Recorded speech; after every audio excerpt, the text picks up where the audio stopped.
All right, everybody. There we go. Welcome, everyone. Hi, my name is Hello, everyone. Ireda Grable, and welcome to Open to Interpretation, Episode 3. We are so excited that you're here. If you see us looking at two different cameras, it's because today we're doing something crazy. We're saying hello to our Facebook followers on Facebook, and then we're also saying hello to our Instagram followers. So, hi, guys. Hi, everyone. um, so, like I said, my name is Ireda Grable, and I am the director and trainer here at Language Liaisons, and also your host for today for Open to Interpretation, episode 3. We are just so excited again that we get to do this one more time. Our last two episodes were just a complete hit. We had an expert translator for episode 1. We had the Delaware Medical Reserve Corps state coordinator here for episode 2, and that was great. And so today we thought we'd take a look at operations a little bit. But before I get ahead of myself, let me tell you a little bit about language liaisons. Maybe this is the first time that you have heard of us or heard of Open to Interpretation. So, Language Liaisons is a Delaware birthed language services agency, and we focus on providing qualified and certified interpreting services on site or online, and we do that in over 200 languages in any community setting. So, whether it's a hospital, a business, a school district, any legal scenario, anything like that, we are there to help you communicate with who you need to communicate with. We also provide translation services, language tutoring, and finally interpreting training, which we just finished our very first 40-hour training online. And it was a journey. It was a learning experience, but it was also a success. So today we're excited to jump into operations. If you see here with me, we have Nastia Snyder. She is our interpreter coordinator and also our executive administrative assistant and a dear friend to me as well. And so you want to say hello? Hi, everyone. And I wanted to say thank you to you all for joining and watching. And also thank you to Rita for this awesome setup. You guys should see it. We're trying here. So we wanted to talk a little bit about what it's like to work behind the scenes with the language services agency, right? We talked a little bit about what it takes to be a translator in our first episode versus being an interpreter, so two very different things. We talked a little bit about why training is important, right? When you want to become a community interpreter with episode 2, and also interpreting in emergency situations given the pandemic that we're in right now. We thought it was an important topic to discuss.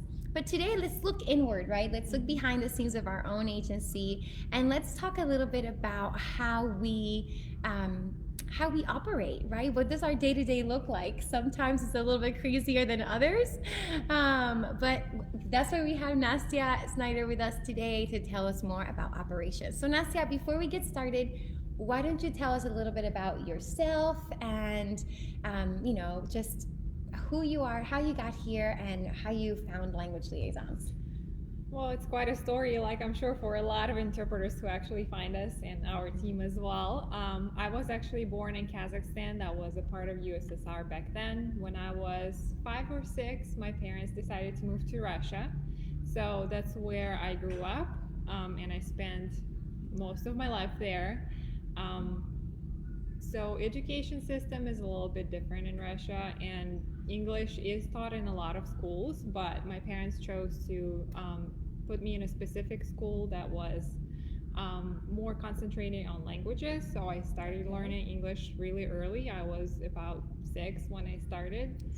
So I'm still learning it, of course, because Same. it's a process.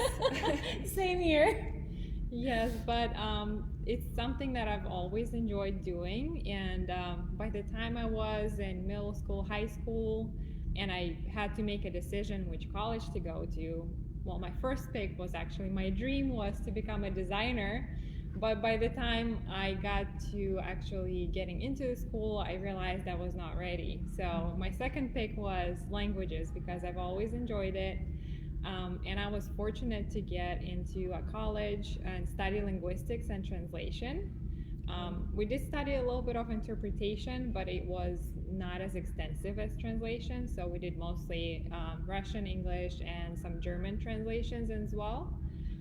So I have a degree, and as soon as I graduated, well, not right away, but soon after, I immigrated to the United States because I met my husband here while I was traveling in my college years. So I moved here, and we lived in Pennsylvania for some time. And he found a job in Delaware, and I had no idea what to expect when we were moving to Delaware. I didn't know where I was going to find myself. And I just started looking online, and I was so fortunate to come across the ad for language liaisons. And yeah, I mean, that's how I found you guys, and it's been awesome. It's been several years now, and I'm just so grateful to be a part of the team. Yes, we are grateful too. We are so blessed to have Nastia be a part of our team. And so when she started, she really came to our training, right? She came to the Community Interpreter International training, one of our in-person sessions that we were hosting, and that's when we first met her, because she realized that her training at school was valuable and it was important, but it was a little bit different than the skill set that she needed for community interpreting specifically. So she went through TCI, and she started working as a Russian interpreter, a Russian community interpreter for us. And then we found ourselves in a little bit of a transition period, right, where we needed to fill a position of dispatcher and interpreter coordinator. And I was kind of covering that role for a little bit there. You are covering everything. And so while we were doing that, I learned a lot, and we approached Nastia about this possibility for her. And talk to us, Nastia, about that transition for you. I mean, I have a couple of things to say too, but that transition for you, what were some of the things that you felt like really confident coming into the role, and then what were some of like the challenges or more scary things that you felt like maybe I'm not super ready to be a dispatcher? Tell me a little bit about that. Well, the first thing is, after taking training, which was awesome, by the way, I really enjoyed it. And just coming in from that training, I knew what to expect as an interpreter and what interpreters need when they go into an assignment. So that was something that I was really prepared for. Some challenges, I would say, first of all, being more independent and just working on your own more than in a team. I think just because by nature and from my previous experience, I never had to manage my own time. So college is a little bit different in Russia, because when you go to college, you just pick the degree that you want to get, and they just give you the schedule. So you don't really pick your own classes and manage your own time. So you have this chunk of time, like 8 a.m. to 4 p.m. you have classes, then you do whatever you want to do. Okay. Whereas here, it's a completely different story. So it took me some time to adjust and to learn to manage my own time.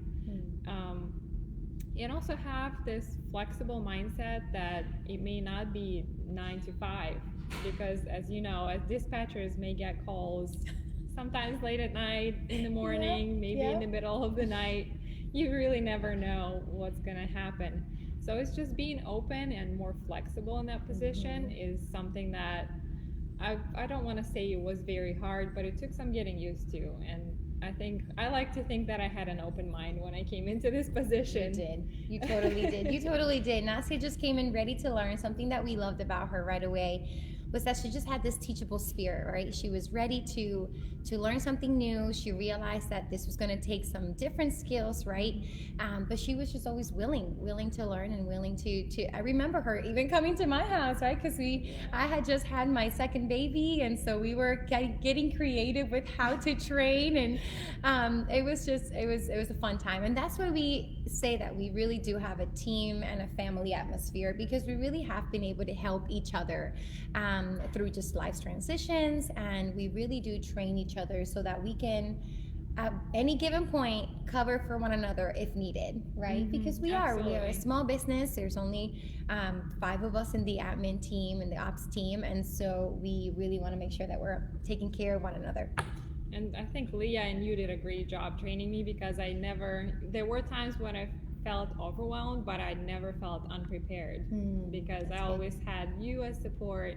And I think that's great. And another challenging thing in the beginning was knowing our team and what their strengths are, and what the interpreters are ready to do. I think for me it was also when I got those late calls to just get outside of my comfort zone and call people late at night saying, "Hey, I'm sorry, I hope you're not sleeping right now." I know. And then as you get to know people better, you know when they're available, what they're comfortable with.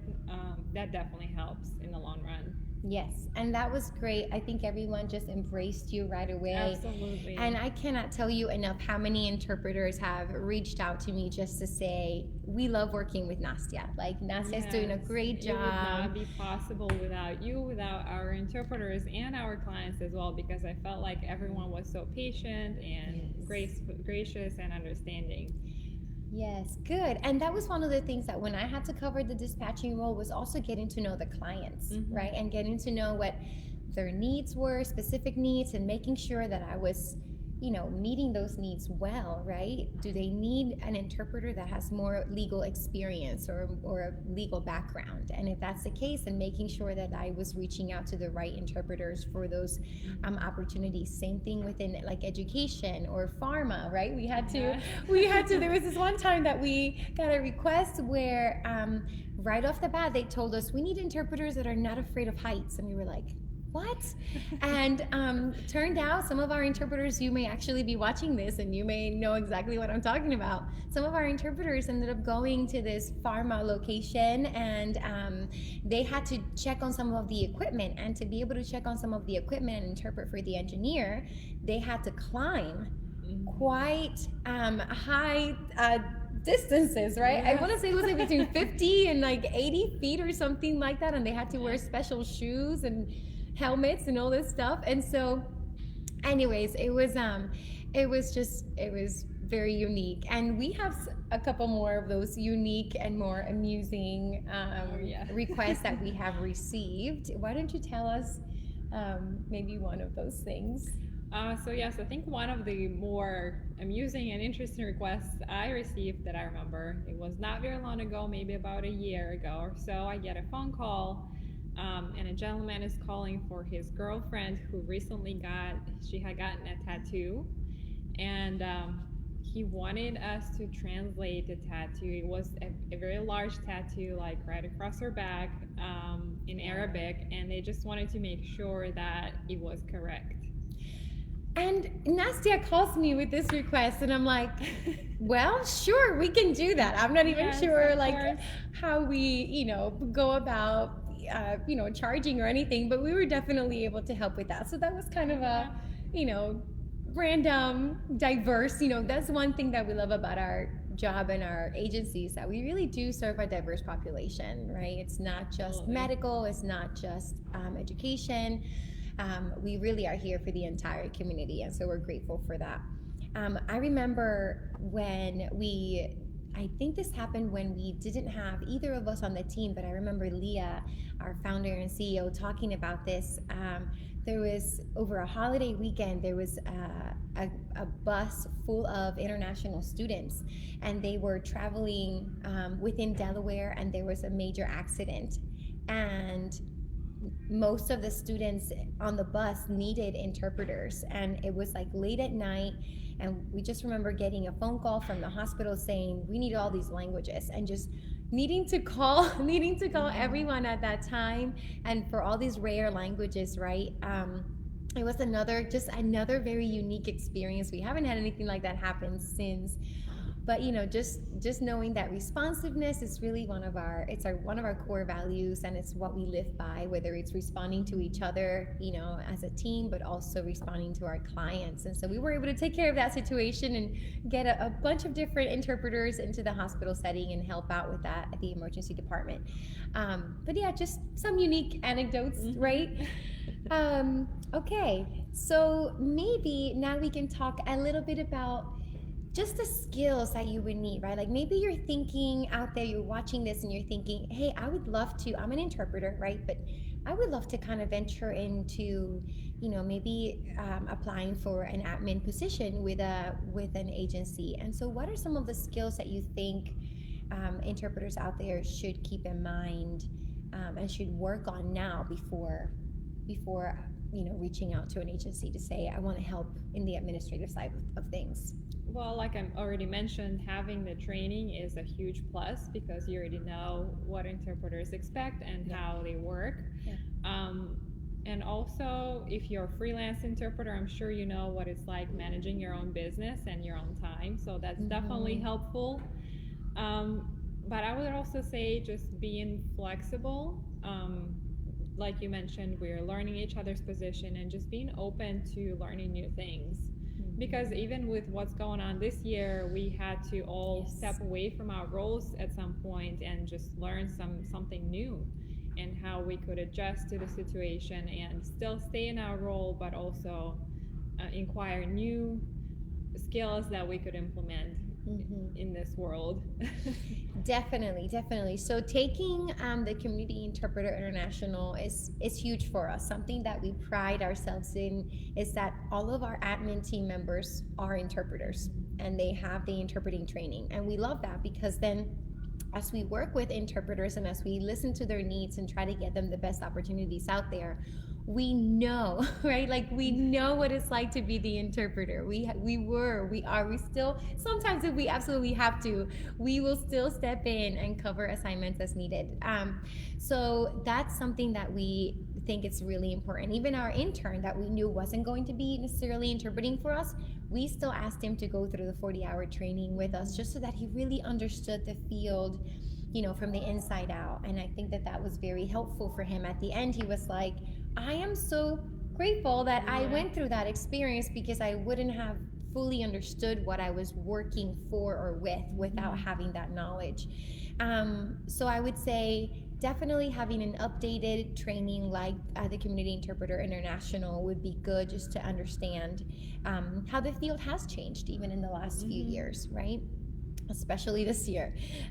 Being flexible, right? Like Nastia said, having a teachable spirit, being willing to learn new things. And something that we all had to learn, during COVID was literally going digital. We were already used to working remotely for the most part, right? But not all of our clients were, right? And so having to help our clients through that process, really taking like that consultant role more than, or teacher role more than just providing the interpreters was something that we had to do. And so I think that just being willing to learn new things is really important.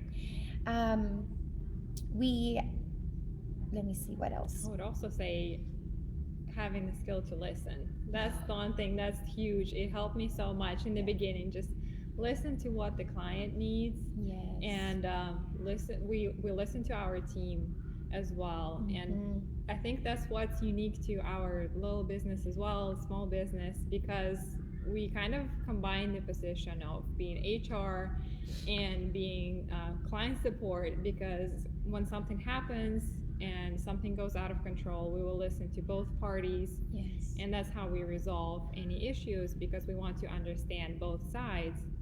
So that's why I think it's really important to be able to listen to the people around you. Yeah, and that's why we really do say when you work for language liaisons, even though you are an independent contractor, we still treat you like a team. We still treat you like you are part of a greater community here, because we understand that without having great interpreters that are happy, that are being heard, and all of that, we would have nothing, right? We wouldn't be here. We wouldn't have language liaisons. So, and we're so very grateful to our team. You guys are awesome. So thank you for all that you're doing, especially through this transition period. Some of you guys have gotten some very different requests, right? Things that you have never done before, and you're still saying, yes, I'm willing to learn this and I'm willing to do it. So thank you for that. And then finally, right, we wanted to also mention, I don't know how many of you have been participating in our Sweet 16 celebrations. So during the month of September, we were giving away a few different things just to celebrate, because we didn't get to celebrate our 16th year of service for you and alongside you. We didn't get to do that right this year in the way that we would have. So what we decided to do was to do this giveaway, and every other day we have been giving some fun things to support some local businesses, and also to just get you engaged with us. And so today, just so you know, today, this afternoon, we will be giving away our final giveaway. And it is this magical fall day, right? We will give you first a little Starbucks gift card so you can go and get your little pumpkin latte, right? And then take that over to Winter Third Gardens. It is just majestic in there, especially in the fall. And so we're giving away the Starbucks gift card with 2 tickets to Winter Third Garden today. And so please check out our Instagram page so that you know how you can enter to be a part of that giveaway. And then today we also have one more thing we want to do. We have been so grateful and so blessed to have Nastia in our team. And I would like to welcome our CEO and founder, Leah DePonte Lightcap. We are doing a little something that Nastia wasn't really expecting. So that's right. I've been quarantining for 2 weeks just so I could come in person and keep my teammates here safe. And this is a special day. We're so glad you're all here watching, because whether you've been with us all 16 years, to some of you watching, I'm sure that applies to you, or maybe some of you have only been a part of our team in some capacity for as short as a month. Some of you are taking our current training right now with language liaisons and instructor Areta. So we're just so glad you're all tuning in for this, whether it's now or after the broadcast, to celebrate in this exciting time. And so this time last year, when we celebrated 15 years in business, we started a tradition, and the tradition is an exciting one where we recognize someone from our team who we feel is the liaison of the year. And yes, this time last year, Areta earned the award, and about maybe 2 months ago, Areta called me to nominate Nastia for this huge honor. And it was just like, we're always on the same page. I said, well, that's funny you should say that, because I was thinking the same exact thing. Nastia has been a part of our team since 2016, and she has been our lifeline. Honestly, we couldn't have made it to this 16th year without you, Nastia. I think when I think of Nastia, I'm just struck by the great care she puts into every day, the thoughtfulness that she brings to her work, and that thoughtfulness brings a lot of, that's a lot of pressure, pushes you outside of your comfort zone. I'm sure when we say, hey Nastia, how would you like to go to a trade show in about an hour and market for us? And you say, okay, right? Just being open to so many, different parts of this small business. It's really made an impact from, your help with training. I know you have a background in not only languages, but in teaching, so having your presence there has been huge. To also our social media, which has been another new skill that we've asked you to take on, and you've been so phenomenal there. So being the first point of contact, be it for when, a client calls us, or one of our interpreters calls us, Nastia is our first point of contact, and it's such a unique and special job. And thank you so much for taking it on and doing such a great job. Thank you for trusting me in that as well, because it would not be possible without you and without our team and clients, of course. Awesome. So I present to you, Nastia, the 2020 Liaison of the Year Award for Outstanding Exemplary Leadership. So this is for you. Congratulations. Thank you so much for all you do for us. Thank you. In 16 more years, let's see where we are together. All right? Oh my God. Thank you so much, Thanks, ladies. everyone. Yes, thank you. We see a couple of you. I see Adriana saying congratulations, Nastia. Thank you, Adriana. Yes. It would not be possible without you either. That's right. Thank you again for watching. Thank you for your support for the last 16 years. Thank you for participating and celebrating with us, and for taking the time to honor Nastia as well with us. We hope you guys have a great rest of your day. And again, check out our Instagram page so that you can enter to win that magical fall day. All right, we'll be announcing the winner later today. Have a good one. Bye everybody.